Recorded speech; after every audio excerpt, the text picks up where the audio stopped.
Hey everyone, welcome back. If Discord keeps showing update failed and gets stuck in a loop, don't worry. This usually happens because of corrupted update files, permission issues, or security software blocking the app.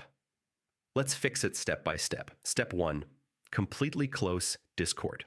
Press Ctrl plus Shift plus Escape to open Task Manager. Find Discord in the list and click End Task. Make sure it's not running in the background. Step 2. Run Discord as administrator. Right-click the Discord shortcut and choose Run as Administrator. This gives Discord permission to install update files properly. Step 3. Delete Discord update cache. Press Windows plus R, type %, local app data %, and press Enter. Find the Discord folder and delete it.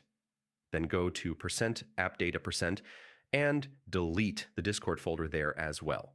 Corrupted update files are a major cause of this issue. Step 4. Temporarily disable antivirus and firewall. Security software can block Discord updates. Turn it off briefly and try opening Discord again. Don't forget to enable it afterward. Step 5. Check your internet connection. Make sure your network is stable.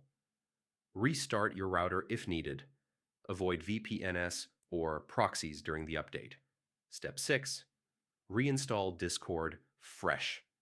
If the problem continues, uninstall Discord from Control Panel, restart your PC, then download the latest version from the official Discord website and install it again.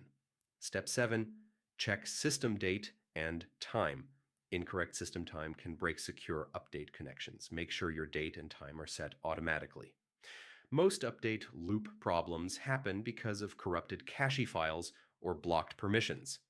After these steps, Discord should update normally. And that's it. See you in the next guide.